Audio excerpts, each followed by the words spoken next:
messenger, Allah, La ilaha illallah.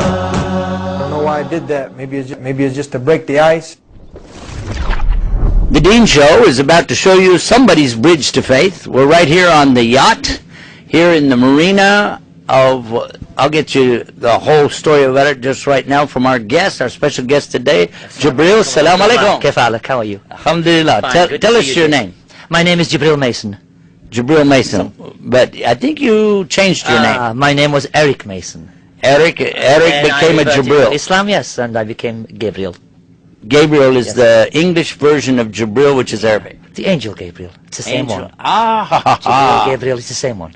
All right. Now, what we want to do, I want to ask you, where are we right now? We're at Marsa Halam in North Abor, Jeddah. It's a marina built by His Highness Prince Abdullah bin Saud, bin Abdulaziz Al Saud, the owner. On this marina, we have restaurants, recreation facilities. We bring many overseas guests diving with us in a company that is owned by His Highness called Dream Divers. Dream Divers. Yes, sir. Okay, now let's come to something that I'm sure our audience are really puzzled about. You have a British accent, yet you're here in Arabia, and you're saying some Arabic words. You have an Arabic name. What's going on with all of that? Well, when I was younger in Nigeria, my mother's Italian, a Catholic. My father was a British Protestant. They met post-war and had 4 children. I was one of them, the youngest boy. And then my father was working for the Nigerian government for many, many years. And we were with our parents, and I saw that many of my father's workers were Muslims, Hausa people from the north. These are the Hausa people. The Hausa people, indeed. Okay. And being younger, more impressionable, I wondered, why are all the security, why are all the truck drivers, why are all the helpers Muslims? And my father said, because they're good people, you can trust them.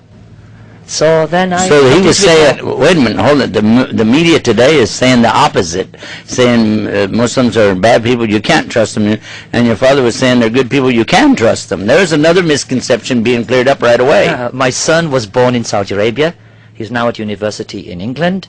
They will never show a photograph of my son playing football with his Saudi friends, but they will publish a picture of my son fighting with his Saudi friends. No, the media do have a lot to answer for in this context, especially with their perception of Islam. Muslims are like anybody else. There are good Muslims, there are bad Muslims, but Muslims practicing Islam, they are 90%, the majority are good people. Just good people, huh? That's all they have to be, good people. Okay, now that's a question. Did you become a Muslim? Of course. Yeah, how long ago? Oh, 5 years, 6 years. 5 or 6 years ago? 6 years I reverted to Islam. But I've had my Quran since Nigeria, since I was a boy, given to me, in fact, I'll show it to you later. It's in my car. Okay, we're going to hold you to that. We're going to get to see the Quran, the original one. I never travel without it. What took you so long to decide to be a Muslim? Because I wanted to revert to Islam for me, not for anything else, just for me and my God. And it came a time when there was no option, there was no choice. It was to revert to Islam, to the one God, the only God.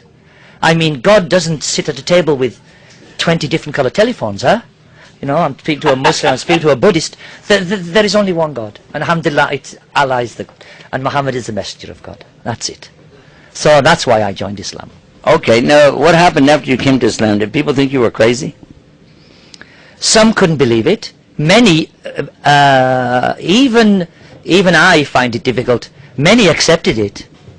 Many accepted it right off. Many who've been here a while understand that Islam is it's a fine road to take. It's not the winding path, huh? Many people did accept it right away. Some no, some said, Eric, how can you be a Muslim? You wear shorts, your hair is long, you say dude at occasion. But Muslims are people, like anybody else. You know, don't get the idea that they all wear the tahir and they throw bombs, huh? They don't.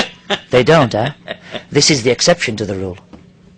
So, but you brought up the subject of bombs. One of the misconceptions that we've been talking about in our program today is the idea that somebody says that terrorism is a part of Islam, Islam is a part of terrorism, but it seems that you're agreeing with what we've heard from our scholars telling us that no, that's the opposite. Of course, there are thugs in all religions. Thugs? Yeah, in all religions.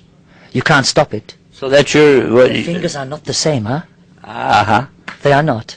There are good Muslims and bad Muslims, as there are good Catholics and bad Catholics. But no. Islam is not. So you're saying anybody throwing bombs is a thug? I say anybody harming innocents are thugs. Yes, that's not what Islam's about. It's not about killing people. It's not. It's about discourse, about understanding. And that's what we have here in Saudi Arabia. It's a wonderful, a very fine country. It really is. Or I wouldn't be here for 36 years. I'd have left 30 years ago. How do you like being a Muslim? It's great. I love it. It makes you, what do they say in America, laid back? Laid back? Yeah. It is. It's, the problem with the West is Islam's a brotherhood.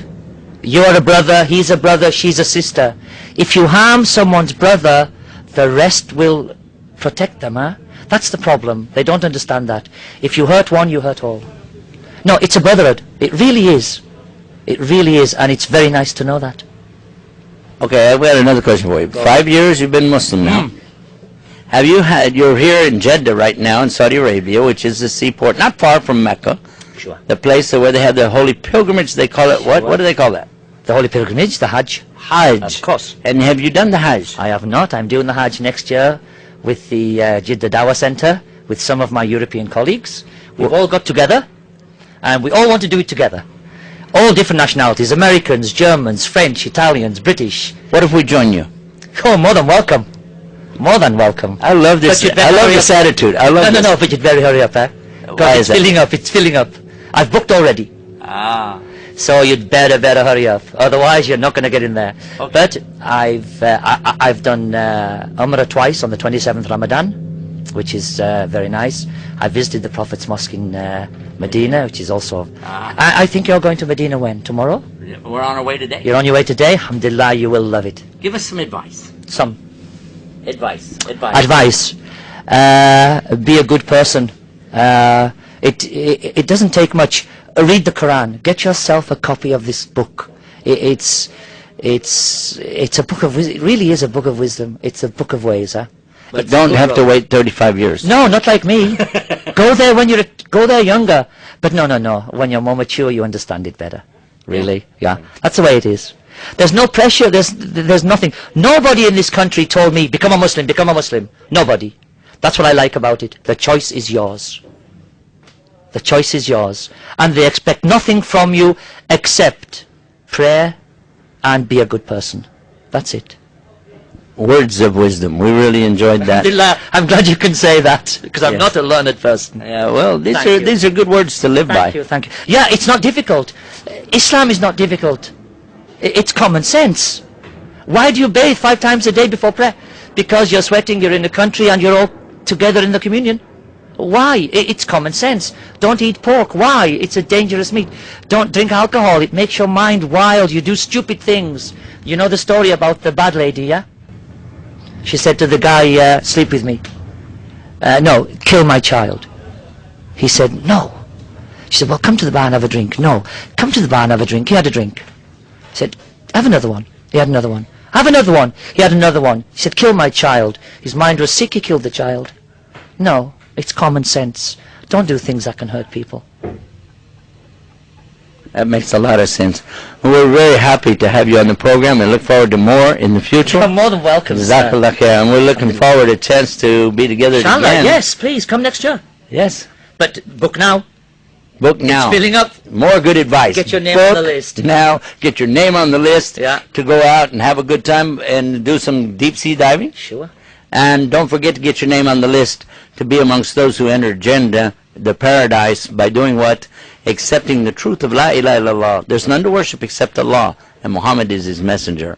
All of that from right here on the Deen Show and the Bridge to Faith. Till next time, I'm Yusuf Estes, reminding myself and you about the peace. Assalamu alaikum rahmatullah.